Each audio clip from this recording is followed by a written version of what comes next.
totally appropriate shirt to wear. Totally by accident, by the way. So I figured green or flowers, I gotta make it work. So this is kind of fun for me. I've spent the past 2 years after leaving Marriott as their Vice President of Global Design Strategies to work on some really interesting projects that really mean a lot to me. Painting would be one, going back to my roots, and doing a new podcast, which you should all listen to, called the Next Level Experience Design Podcast. And a number of other things that just were fun and consulting work all along. This presentation really goes back to the writing of my book and forward into like the future. So we're going to try to cover 4 big areas today. What is customer experience? I think we all know intuitively what it might be, but let's take a look at that. Why gray matter matters, why you should know a little bit about what goes on inside your head, because if you did, you wouldn't make some of the decisions about things you do in your garden centers or stores that just don't matter to customers ultimately because it doesn't register on a neural level. Then we're going to talk about this idea of being engaging and emerging guests, like our 2 very special guests. Sorry, I didn't get your name. What's your name? Allie? Callie and Stephanie? Steffi-Ann? Sylviana. Okay, great. Who will be your guests in a few years, and you gotta know that they're a very different customer than anything anyone has ever encountered before. And the last thing we'll do is we'll talk about some future casting ideas and what I think you need to do personally for yourself, but also for your business. So let's talk about what is customer experience. I don't know about you, but I have always believed that going anywhere in a retail environment is about relationships, right? It was Sam Walton or whatever his name was at the garden store on Petticoat Junction, or the guy you know in your corner, and they walk in, or your Starbucks wherever you live, and somehow they know your name and they call it out and they put the drink on the counter. It's all about relationships, and it really has been. The stuff you sell, the things people buy, they should do what they're supposed to do. They should get your clothes clean, they should get you to work on time, they should do all those things, they should grow your vegetables more, whatever, make your jobs easier, but they should do that. But what is ultimately at the end of the game is whether or not you liked being there, and whether that relationship between you and the people who served you or engaged in a relationship with you is important. I'm a big believer that stores, brand experience places are really about places, not spaces. And let me make a definition here. A space is like my closet. It holds my clothes. These things don't mean anything until I put them on, when I'm standing in the mirror, and then all of a sudden, they take on a different meaning to me. They either mean I'm going to a meeting, or I'm going out to play baseball, or I'm going to work in a garden, and they have a different contextual relationship based on the stuff being removed from that place and being put somewhere else. A place is very different. A place is like my mom's kitchen table, where every year, I was born and raised in Montreal, I go back to Montreal and we sit at the kitchen table and we had turkey and we had stuffing, and I learned how to make her recipe, and on Christmas Day was always eggs Benedict with a great big huge slice of ham and hollandaise sauce, and it was about discussion, and it was about learning, and it was about community, and it was about engaging with mom and dad and your brothers who told you how to deal with a girlfriend issue, or that you had to sort of fib about the exam you wrote with your dad and navigate through how you do that without hurting his feelings. That was a different thing.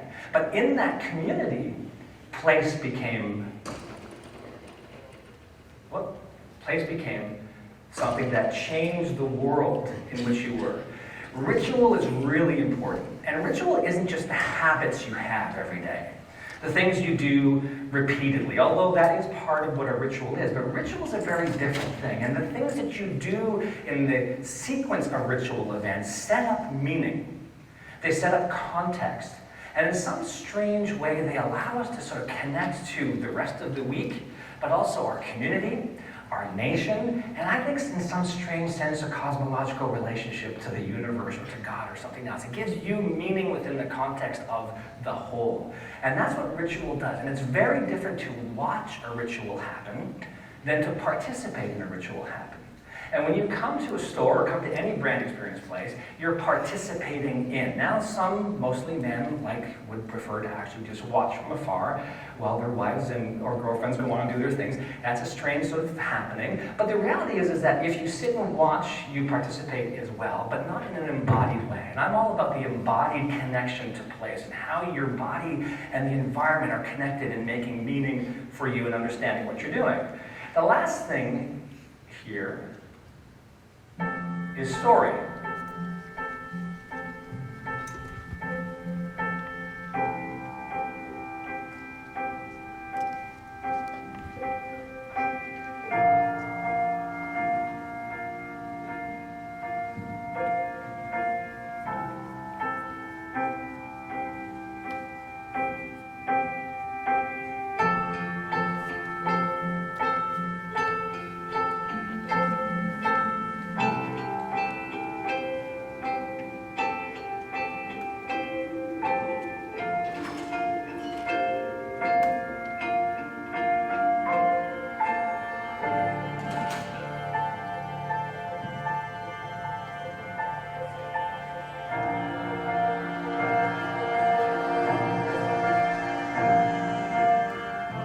Sometimes the little things last the longest. Give extra, get extra. I've probably seen that little clip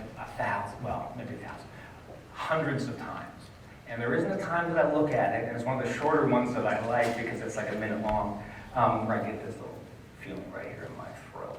Mainly because I think my wife used to make sandwiches for my sons, and in every single lunchbox that he ever went to school with, she would have these little messages that she would slip inside the sandwich. We used to cut his sandwiches into puzzle pieces, and the sandwiches would fit together. And all throughout the year, my wife would be putting these little messages in, I love you, have a great day, you're a man, whatever it was. And Ben went to school, and he never said anything throughout the entire year. I feel you. I do. I really do. And my wife began to feel like, I don't know, maybe he just tossed them out. Maybe he just got it. And he was like, oh, cool, Mom. And he dispensed with them. At the end of the school year, Ben came home, and by that time, my wife had forgot that, he might have started to toss them somewhere in the middle of the year. And she was pulling his backpack apart. And she pulled the backpack, and that very thing happened. She opened up the backpack. Every single note that she had ever written was tucked in a pocket.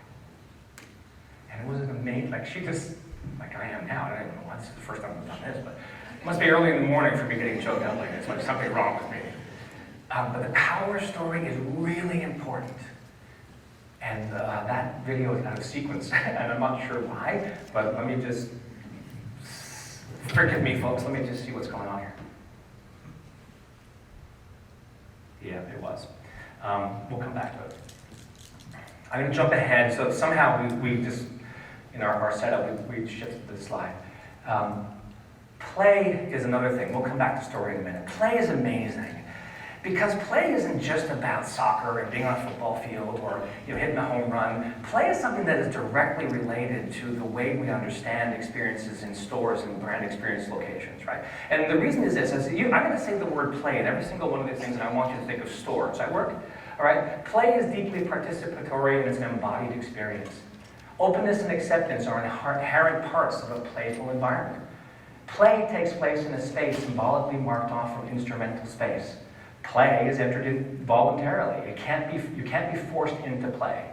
The world of play is a timeless realm, and participation between people in play is made possible by collective trust. Every single one of those things that are the core principles to play, original play, the making up of things and the imagination that you did with a refrigerator box that became a submarine or something like that, is exactly what happens when people come into stores or into brand experience places. You can't force people to come. They come voluntarily. And when they're there, you can't force them to buy something. They do it voluntarily. You have to develop trust with them in terms of your product knowledge, in terms of what your assortment's about, how you deal with them, to develop all those things. Those are critical. And without those things, play and shopping get disconnected. And shopping becomes arduous and boring and just a chore to do. And that is not what we want people to do, or the experience we want them to have when they show up at our places. So now we're stories. So, okay, let's go backward. We're going to rewind the tape. Remember that really nice video from Extra Gum? Yeah, well, it was supposed to fit here.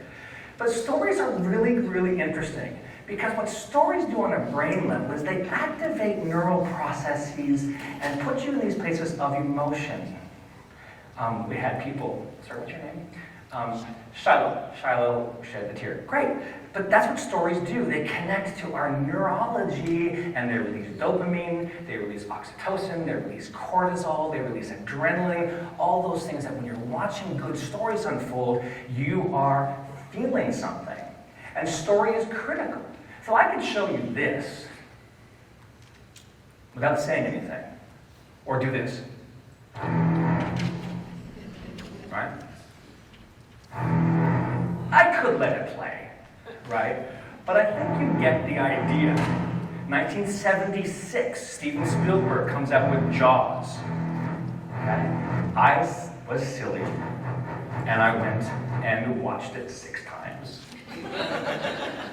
And it fundamentally changed the way I felt about open water. I became a great water skier because I didn't want to fall. And any sort of pool, I was good in pools, not so good in lakes that were murky, all right? Because I was sure that there was something that was down there that I was going to, be lunch for, right? But that's the power of story. I also had that happen with Poltergeist, or I also had that with this movie. That opening scene to Saving Private Ryan is embedded in my neural circuitry. I had uncles who died in Sicily during the Second World War. I had other uncles who went missing during the Second World War. I was never there, but watching that scene in a small way brought me closer to what that terror must have been as they were landing on the beaches of Normandy. Or this movie, which I cried a river when I lived in Singapore for a year, and my wife was living in New York. And if anyone's seen Cinema Paradiso, has anyone seen Cinema Paradiso? So, the last scene, this is not going to be a spoiler alert. Actually, it should be a spoiler. That last scene when he's sitting in the theater and his friend sends him all the clips? All right? Go home, this is your Netflix homework. Go home and watch Cinema Paradiso this weekend. It was a beautiful film about relationships. But all these things are embedded. I can remember where I was. I was in Singapore, the bedroom I was sleeping in, the things I had for dinner that night, where I was during that day, tied to that story. Why? Because stories are quickly embedded in our structure to understand the world. And what's cool is that when you're watching, listening, or hearing stories, it's as if your brain and you are in them. So why, Charlotte, do you cry? Why? Was there a story connected to or was it just the emotional connection piece? Yes, so we understand the relationship, and there's something innate in us that our neurophysiology gets triggered when we watch, listen, or hear stories because we are in as-if scenarios. So if you literally read a story about a dad, a kid, his son throwing a baseball, your premotor areas of your brain are lit up as if you're doing it. Now, there's lots of other mechanisms in place that keep you from walking around throwing things or kicking the dog or doing other behaviors because you have a system called System 2. It's sort of the prefrontal area of your brain that sort of sets you in place and engages what you should do and mediates between action and reaction between stimuli. Okay, so you don't do that, but the idea is that you feel it. And it's undeniable that you feel it because we have research that tells you do. Or the story of Nusinium Ferry, which none of you know. But if I say Nusinium Ferry to my sons, that was a story that we made up that I would tell them stories about. And Wally the Weasel and the Magic Easel, where he would jump through this easel into these imagination places. But Nusinium was beautiful and brilliant and lovely, and she lived in the fjords of Iceland, and she came down on ice water, and she made honeysuckle nectar, and all these stories. And my sons will remember all those years that we told those stories because it's embedded, and it's felt, and that's important. All right. Now we're able to understand stories better than we are logic. I think that is true. All right, so I started talking about the brain. Let's get into talking a little bit about that gray lump in your head that's locked away from the rest of the world but seems to do some pretty amazing things. Where is customer experience? Where does it happen? This is the audience participation part. Where does customer experience happen?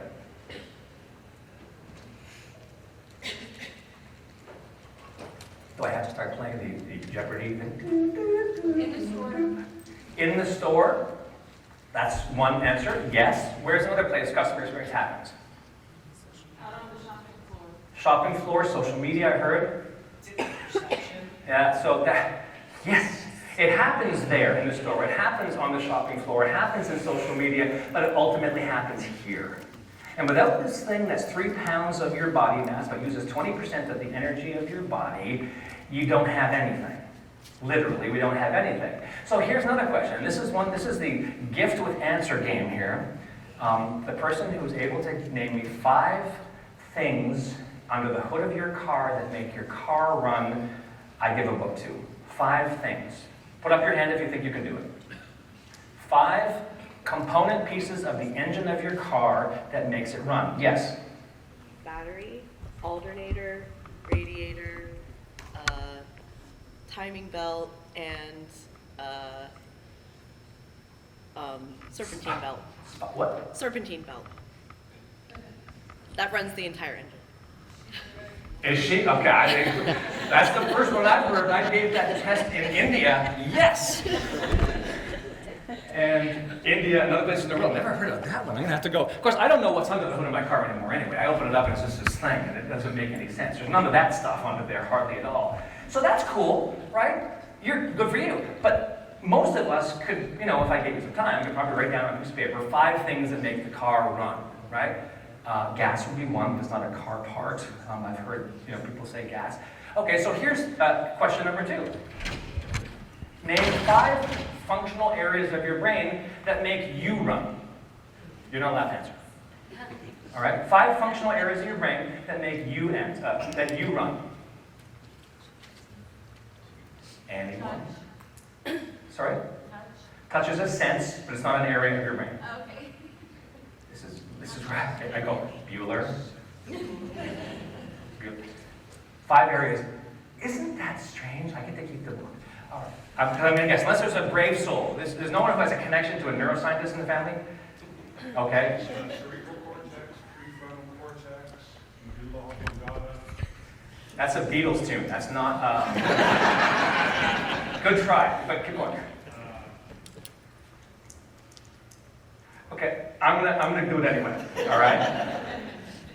It's all in part 2, by the way. Going part 2. All right. So here's the thing. Isn't it strange? I mean, isn't it strange that we're more able to name 5 things under the hood of the engine of our car that make our car run that we spend 2 hours maybe a day in, and we can hardly name anything inside our head that makes us run.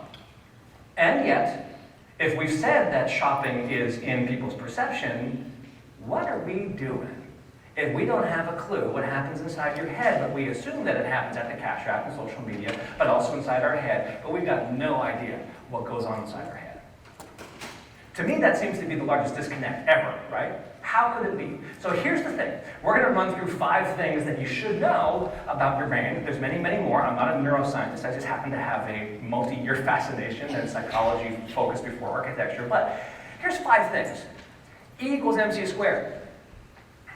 Theory of general relativity, Einstein, changed the world of understanding of the cosmos and everything else that we do. That's quantum theory, which is a whole other thing, string theory, really complex stuff. But how is it that we could figure that out? That little equation would help unpack most of what's in the known universe. How? It's a remarkable task, or a feat to have been able to do that. Is it the size of our brains? Well, no. Let's take a look at these brains. So this part of our brain that we think we're most responsible for, the learning part of the sort of rational part, the prefrontal cortex that you said, the cortex, right? That last part of development of our brain. We'll get there in a minute. There's 3 animals. And what do you suppose the size of that area is in a mouse's brain as a percentage of the overall? I'm going to tell you it's 20%. Of the mouse's brain is that most developed part that kind of relates to our brains. What about a chimpanzee? What do you suppose its prefrontal or cortical area is in relation to the overall? Any guesses? How about 67%? And how about in humans, And in my case, you're not allowed to say below 67% because it's me on the screen. Right? But in humans, what do we think it is? All right, 80% of our whole brain is this new part, that's the most recent part to develop in our history. All right, well, okay, so that's true. So our brains are pretty big in comparison to a mouse.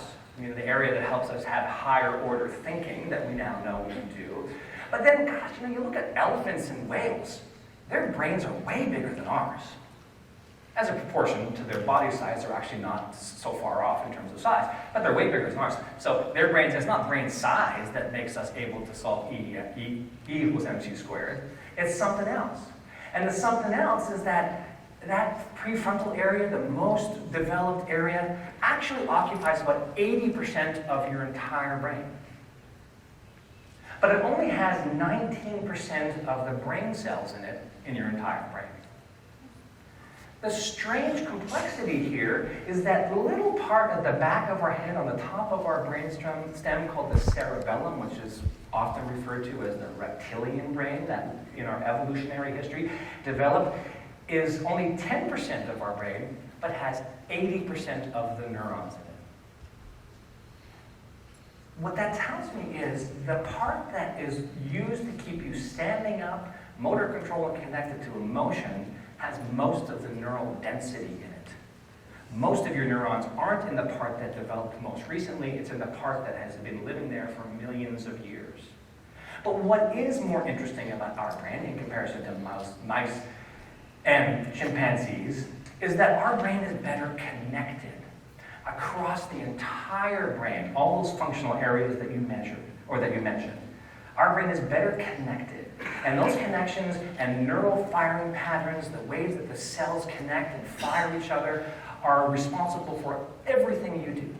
Every perception you have, every feeling you have, every behavior you exhibit are all connected to those patterns. And that's what creates feelings and thoughts.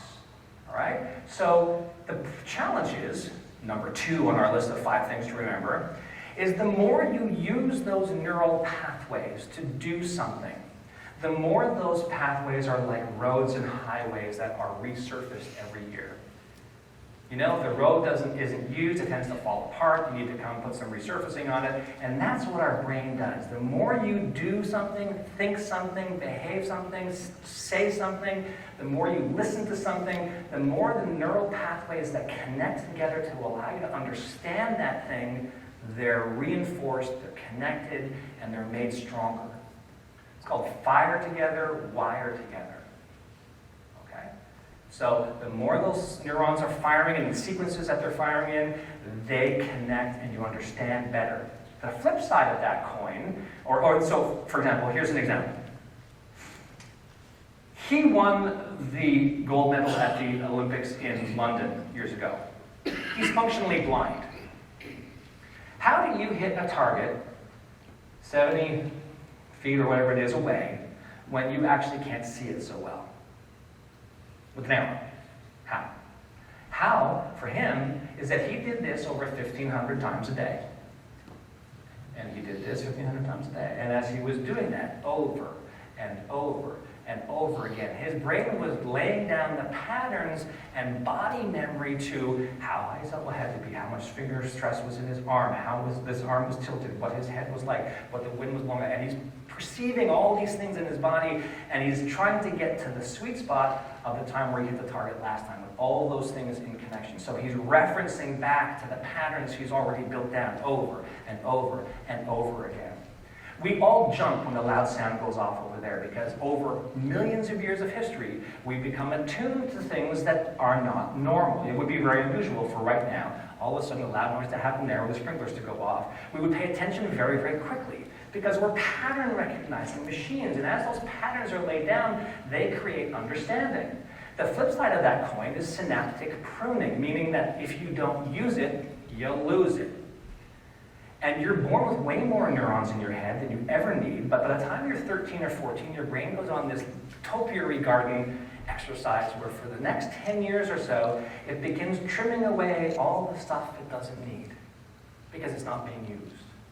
And that progresses into about the time that you're 27. Now, it doesn't mean that by the time you're 27, 28, late 20s, that you no longer can learn anything, because we all know we do, and that's a whole other area called, well, we'll leave that off the table for a second.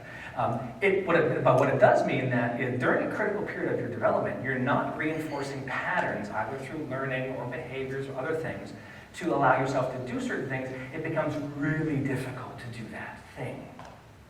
And you can't, in some cases, do whatever that thing is. So when I see this challenge, and I'm so glad to see our very special guests who are actually sketching on paper with pencils and pens, not on their phones, when you see that, and you imagine now a world where a young guest is continually on their phone hundreds of hours a week, laying down the neural processes, those neural connections to communicating through that modality, we have a significant challenge if we believe from the beginning that stores are places to build relationships in person, and the embodied experience of place is really important. Because they're literally trimming away the neural networks that allow them to be able to engage in embodied empathic relationships. For real. All right, so that means our brain is really digs patterns, loves patterns of all kinds. In fact, our brain is so keyed up on patterns that we're able to see interruptions in patterns before we can actually decode complex patterns. So, can anyone describe that pattern? Just off the top of your head, what is it? Circles and squares, yeah. Is there a pattern there? You know, can you see? The ones linked to each other are opposites. Good, yeah. There's the light ones sometimes are beside dark ones. That's a good answer, yeah. But if I did this to that pattern, can you tell what changed? What changed? Let me go back. What changed? The dark color to a light color. Right, the white thing. Okay, I'm working for Dick's Sporting Goods. They say, hey, go out to our 800 or 120,000 square foot store. Tell us what you see. And I go up the escalator and I see this. And I turn around and I go, what in heaven's name do they want me to look at in this store? I like Dick's. I think they're one of the best sporting goods stores in the country, if not in the world. And I love everything about them. But I said, I don't know. What do they want me to see? But I said, well, when they did that, what do I see now? What am I focused on now? The yellow canoe, yeah. I dare you not to see the red shoe. Right? If you cannot see the red shoe, then we should talk afterwards. But you can't not see it. But that's just the point. Our visual processing system and the way we understand the world is set up to understand patterns, but anomalies in patterns. Our brain is in a continual process of best guessing and predicting what it's likely to see next. And how we react to those predictions, and often the prediction errors, because sometimes we get it wrong, that's where learning lives. And that's a really interesting thing, because we had to know that the motion of the grass that was doing this was just the wind, rather than some saber-toothed tiger that was going to eat us, and we had to decide whether we were going to have lunch or be lunch. And it was really important that we understood patterns in our environment, because we made context and we made meaning. What city was this hotel lobby in? Yeah. What did they have for dinner? Okay, trick question. We don't know what they had for dinner. But what I do know is that when I walk down the hallway of my hotel when I was at Marriott and I see that sitting in the hallway, I'm not paying attention to anything my world loves, which is architecture and design. I'm not looking at the carpet pattern. I'm not looking at the wall pattern. I'm not looking at the light coming in the windows. I'm not looking at any of that stuff. I'm looking at that thing, because that's the interruption in the visual pattern, in the visual field, and I remember it. And then I go into story making. I wonder what they had for dinner. I wonder what came and had dinner after they had dinner.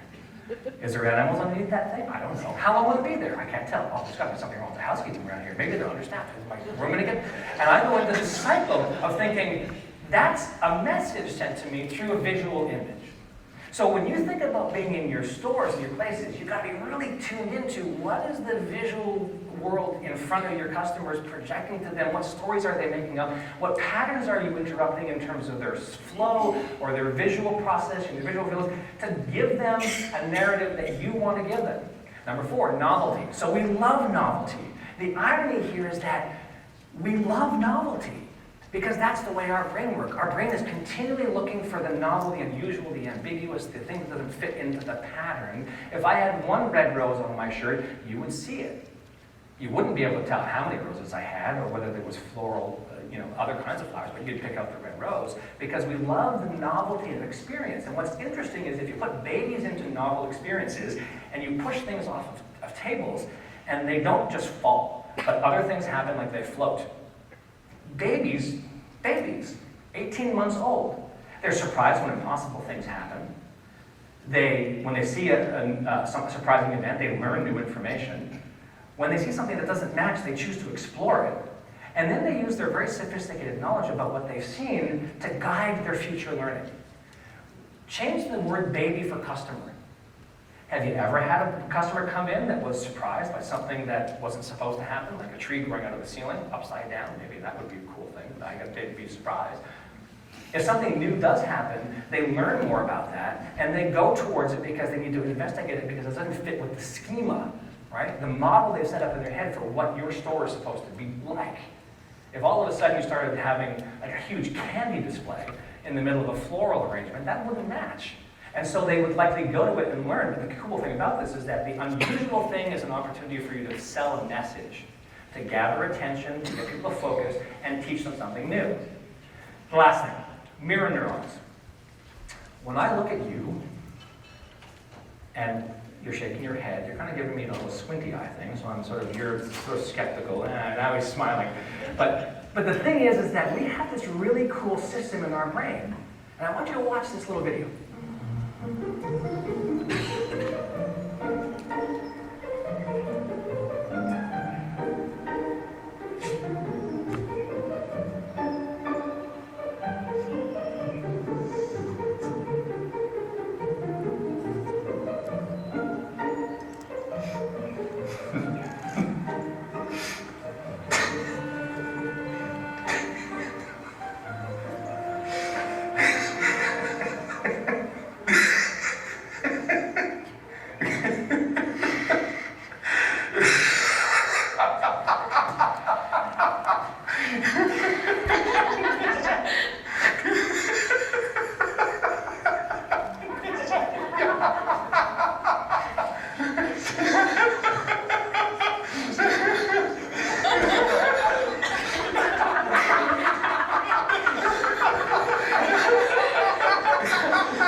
It took at least 5 seconds, maybe less, for people to start breaking the smile.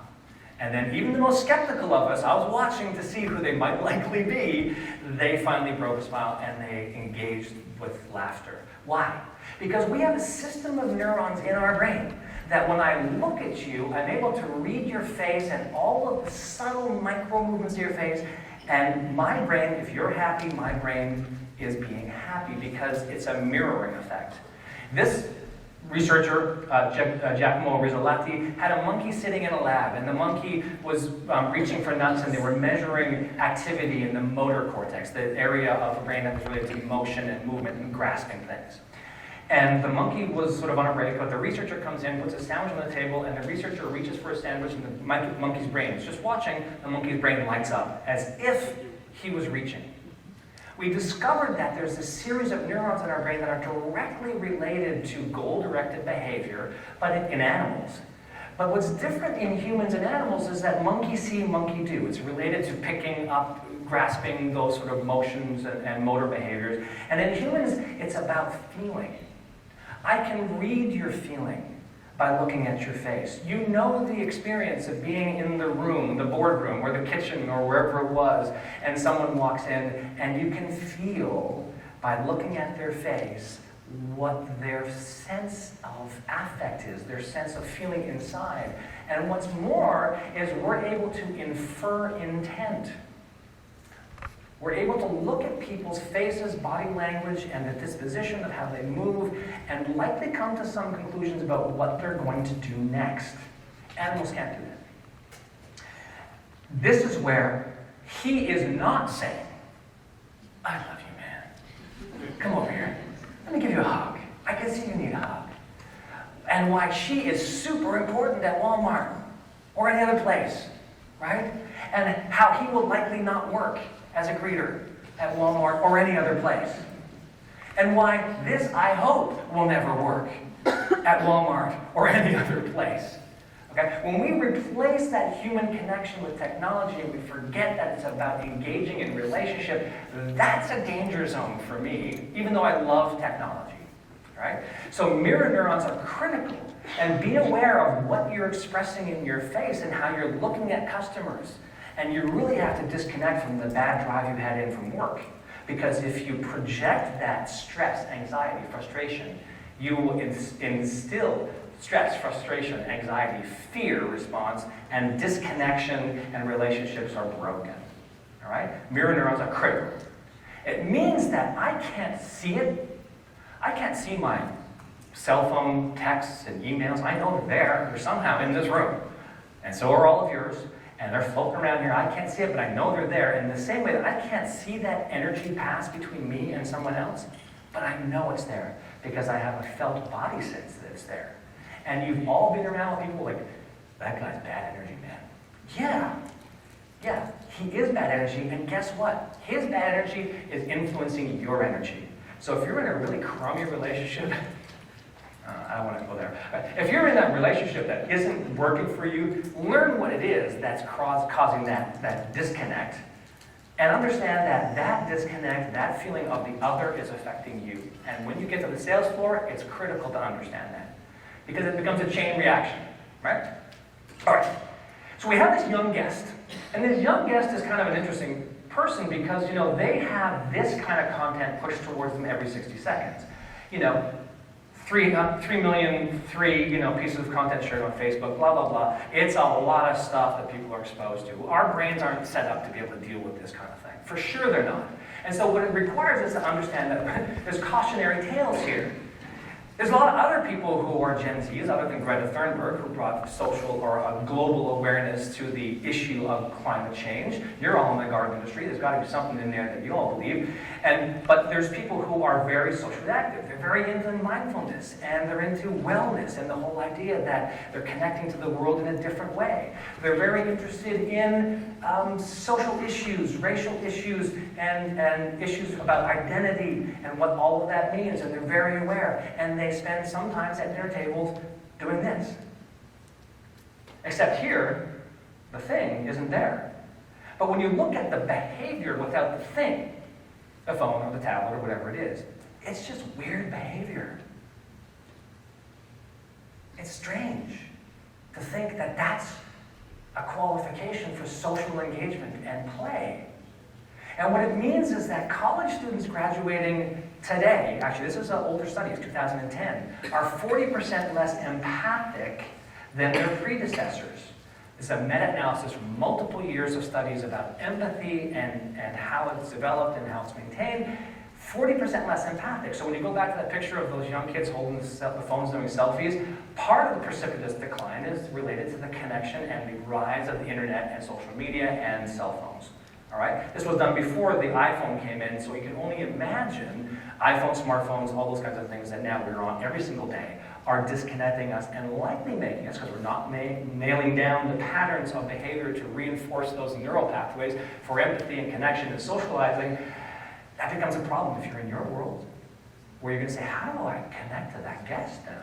And what am I going to do that's going to connect? Listen to this. I have Jane looks at her phone. There's a message. like someone just texted in a giant group chat, go like my photo on Instagram. It just shows that it happens every second. Happens every second. Happens all the time. Yep, I got it too. Yeah. I have to say, like, oh my God, this is such a job. Yeah, it's like I'm a brand, and I am like You're trying to the promote brand. yourself. I'm the director. Yeah. And you're the And product. You're definitely trying to promote yourself. to stay relevant, you have to. You have to work hard. Relevance is a big term right now. Yeah. Are you guys relevant? In middle school, we were definitely really relevant. We because were everyone, so relevant. because everything was established. But now in the beginning of high school, you can't really tell who's relevant. Yeah. Yeah, and what does relevant mean? Relevant means that people care about what you're posting on Instagram. People want to know what you're doing. People will open your Snapchat stories. Only 3 months into high school, so there is a lot at stake right now. I love Ira Glass. It's a great little clip. I literally found this clip in 2013. It's 10 years old. How far have we come in 10 years? For our young special guests, how far have we come when we consider what's relevant to them and how they conceptualize relevance in the world, the identity they place in that world? It's a significant challenge as a parent. I have 23 and 20-year-old sons now, but that's a real challenge for all kinds of reasons. Because what it means ultimately is for them what's relevant is the brand of me.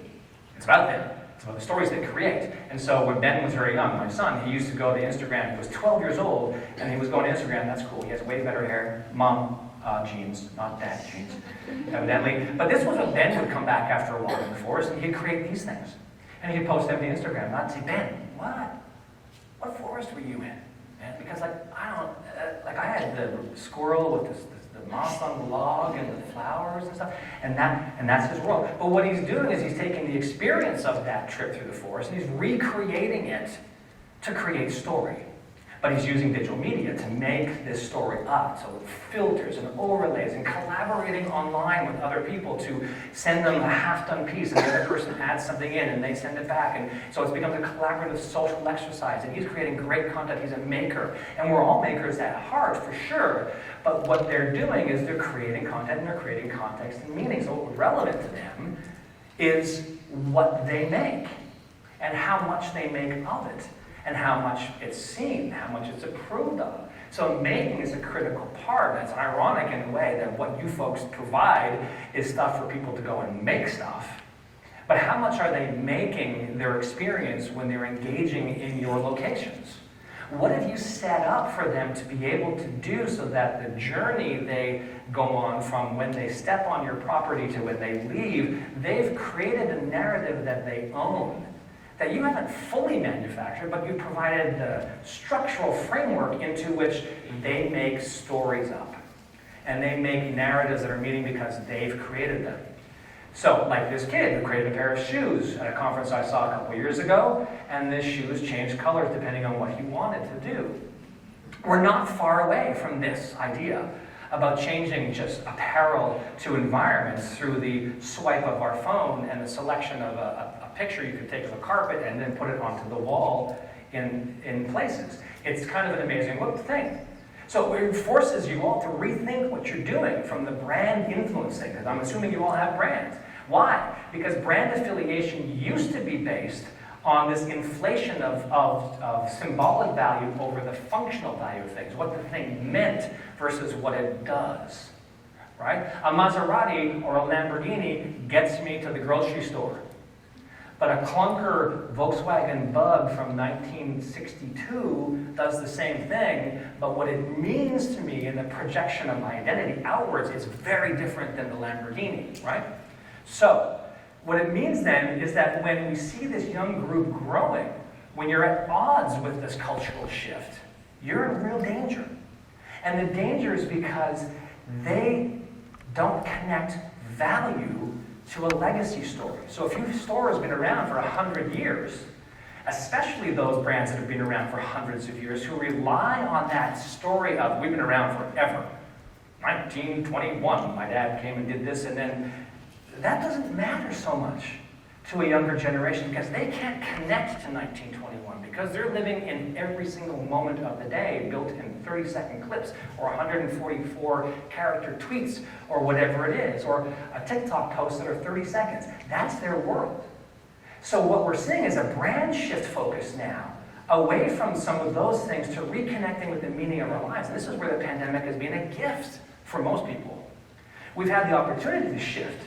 And so we see a reversal of dynamics in the marketplace. This is a really interesting thing because we've moved from coveting and the acquisition of things to shifting over to a new world where it's about symbolic value and how what you do is going to help me define me, how it reconnects me to a larger social structure and something that means more than the thing, because ultimately it's not about the thing. It's about the story that the thing is founded on. And so conscientious consumption is going to replace conspicuous consumption. We're thinking more about the things we want. We're paying more attention to the companies that we attach ourselves to and the things that do. So your message about what you mean to them is more important than the stuff that you're actually selling them. So it means that most of us have to completely rebuild new foundations and to meet needs of new customers, because they're going to be very different. And you have to be set up to be able to do that. And if you're ever going to talk about technology, you always have to talk about technempathy. And technology is one thing. Technempathy is the use of technology in establishing an emotional and empathic relationship to your guests. So I'm not saying don't have websites, or don't have an Instagram feed, or don't have YouTube videos. Yes, those are all tools of connecting. But make sure that what you're using technology for is in the service of building the relationship and allowing stories to grow between you and your customers. All right, in the next few minutes, let's try to take a look at the future and what this means for us. You know, so if I talk about this young group, their experience for them, and what we have traditionally sold our companies on is experience. We're experienced in this world. We know what it is. For them, it doesn't matter so much because experience disappears and the things that are in the past disappear really quickly when you're sitting in the front row seat of a bullet train. And every day, because as you're looking past for things, you don't have any time to live in the moment of the past where you would build context and meaning and it would sort of sit with you because you're going to the next thing. And change is non-linear, it's exponential.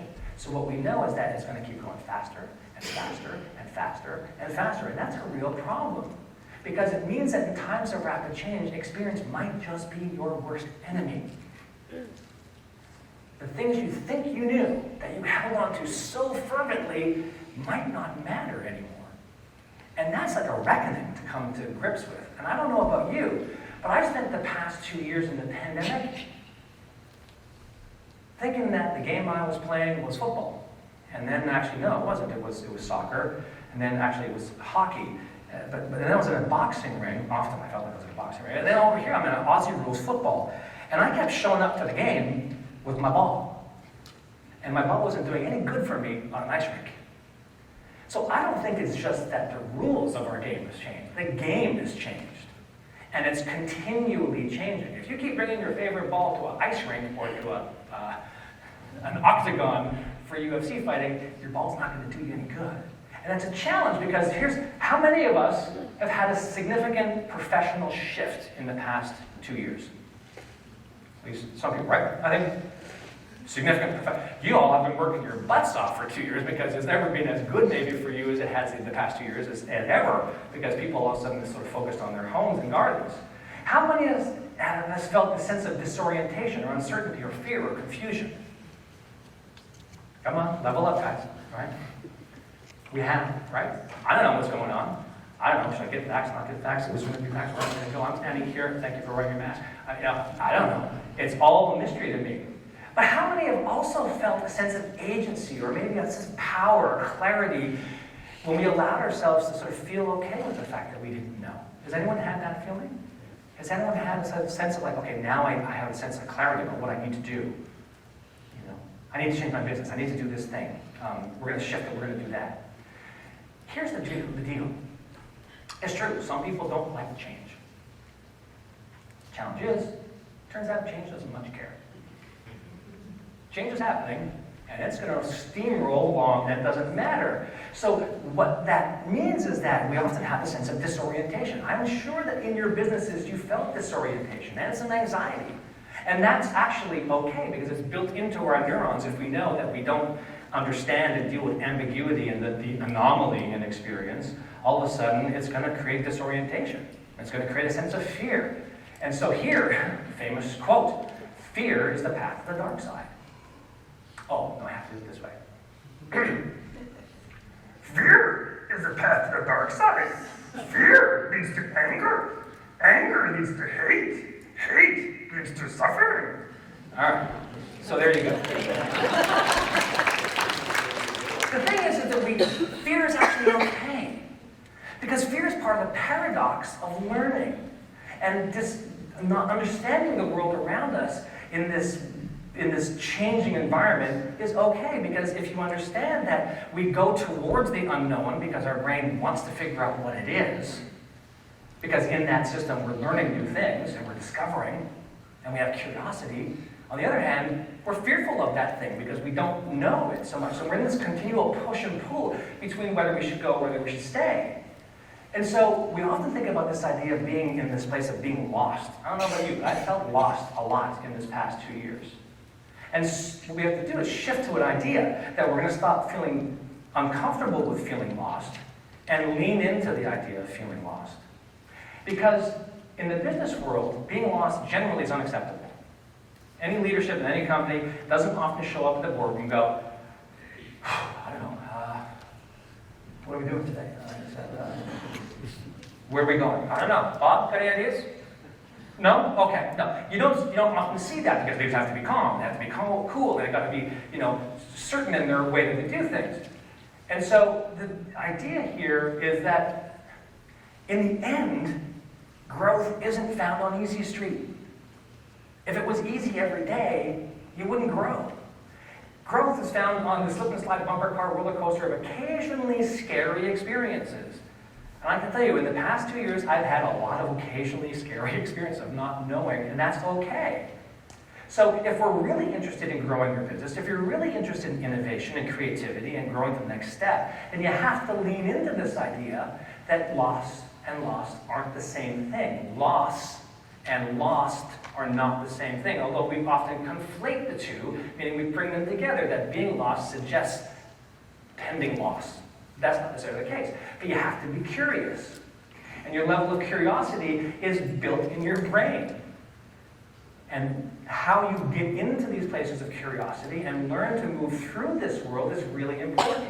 So adapting to uncertainty, being flexible in your mindset, and dealing with the changes in environments is really important in terms of how you go to the next step of whatever you do. So instead of seeing Lost, as in the TV show, I want you to see it as an acronym. Leaving old scripts temporarily. The idea that you can temporarily put down the script you've written, the narrative that you've built your story, your life, your relationships on, may not be working anymore, that's okay. Let it go, temporarily. Be curious, step into the next thing that may teach you something that you never knew. And I get it, it's not easy to do it. But you have to embrace the idea that occasionally, if you're going to go that route, you're going to be lost. And there's going to be a big question mark and a lot of ambiguity about how to go the next step and the next step. And you do it by living every day or doing this. You cottywomp. Does anyone know this word? Thank you. So, cottywomp, which really means to travel in a purposeful manner towards a vague destination. It's a real word. But if you go online, you find the cottywomple cabinet, the cottywomple camper, and the cottywomple candles, and the cottywomple beers, and cottywomple band. But the idea is just that. It's okay to be able to say, I'm going to walk purposefully in an unknown destination. I'm going to go with agency, and I'm going to be moving, and if something changes, I'm going to change. And I'm going to go moving, and you keep on moving, purposefully, in a vague destination. So changing your mindset really is what you want to do. When you understand that these narratives don't work, you have to change your mindset. That's your brain. How flexible are you? How easy do you adapt to flexibility in your business? Have you had to shift, and is it okay? Are trying things out multiple times? The idea is here that if you change your mindset, it allows for feeling comfortable in discomfort. Knowing in unknowing. And ironically, you often find what you're looking for in the ambiguity. The mind is a great time traveler. And closing up now, the thing about the mind is that it keeps us moving between future states, present states, past states. And I'm not saying that you shouldn't reflect on things that you've done in the past. Be silly, you wouldn't have learned anything. Memories are important. They're really important when you begin to use them as learning mechanisms to decide what to do. This step is going to tell them what to do with this step, and so on and so forth. The key really is how much time you spend in each of those areas. How much time do you spend looking at the past and what didn't happen or what did happen? How much time do you spend longing for a future that you can't possibly predict? How are you with now? Just now. How are you with the idea that forever is a series of nouns? How are you with the idea that now really is a space of emergent possibility? Because every now is an unknown now until you're in it, and in which you can discover something. So here's the close. The future doesn't send messengers. Everything that will happen tomorrow is a result of the creativity you bring to it today. Change. And the speed at which it occurs demands more and more creativity, more innovation, more courage, and more enthusiasm. Except I think the future does send messengers if we're willing to look, and we're willing to be curious, and we're willing to be attentive, and we're willing to be attuned. But if you're perpetually in a past state of rumination or a future state of longing, you can't possibly be in the present state to look clearly at what really matters now. And so here's a thought. And I'm 3 minutes over. Are you good with me for 3 minutes? Yeah. Because I want to show you these things. This is Jim, are we okay for 3 minutes? Okay. Check this out. This is a memory. And this is a memory. Called data sculptures, these artworks embody Refik Anadol's mission to transform all kinds of data into visual and auditory material. The idea was like, what would happen if we have a chance to see our own maybe memories, or somehow like the idea of memory as a substance, data as a substance, and can machine intelligence help us to make this invisible, visible process much poetic, or somehow make it more artistic merit?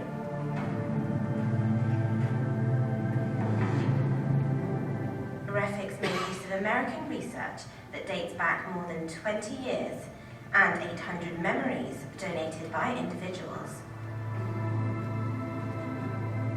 These memories, which typically last 4 minutes, have been converted into algorithms using a brainwave sensor.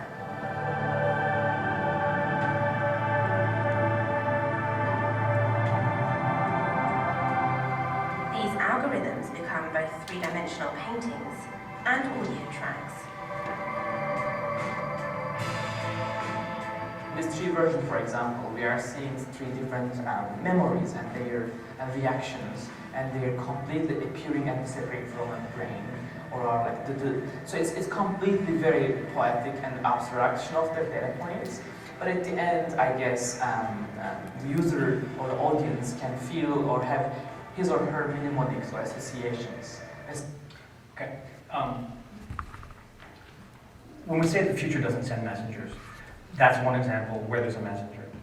That's the use of brain science capturing memories and running the content of a memory through an algorithm, and then using the algorithm to create data sculptures that change the entire wall of a building.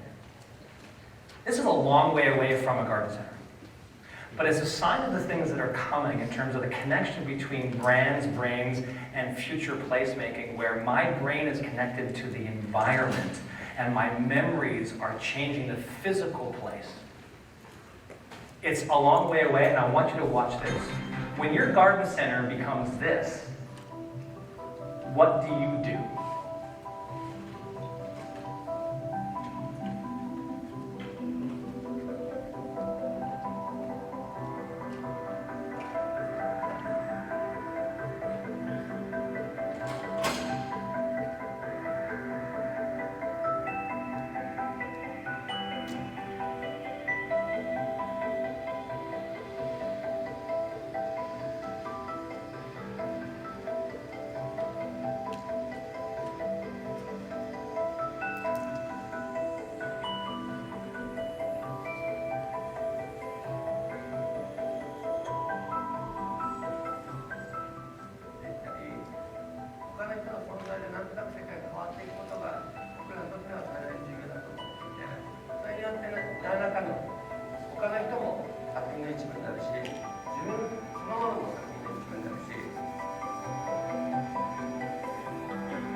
What's important about that?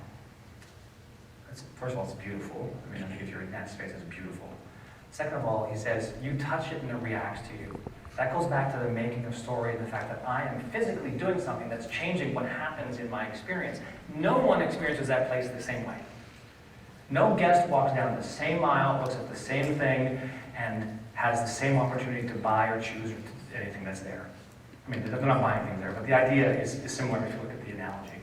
So how can you begin to imagine a world where technology allows the opportunity for changing place that's related to me? It goes back to the sort of proclivities of a younger generation and maybe what they want. Doesn't mean you have to put the digital thing in your store, but you need to figure out how to engage and create new and novel opportunities, because while they're sometimes disconcerting, they're ultimately what drive us forward. So, in closing then, as you're sort of standing at this interesting time that we're in, this precipice, this chasm between now and next. If you know a little bit about what drives the brain and what drives you and how emotions are connected, and if you know a little bit about how the digital world for an emerging guest is changing the way they're thinking and the things they want to react in, then you begin to have some questions. And they're all good questions to ask, but you have to start asking them about what it means for you personally, but also what it means for your business. And as you stand on this chasm and you're thinking, I gotta jump from now to next, what do I do? You might just have to do what Ray Bradbury, the famous American author, said. You need to leap and build your wings on the way down. And believe that you will build them on the way down. And that in the end, you're gonna end up soaring. It's not for the faint of heart, the things that we do, right? But it's the necessary work that drives us all forward. And that's what the important message is here. So leap. Thanks, guys.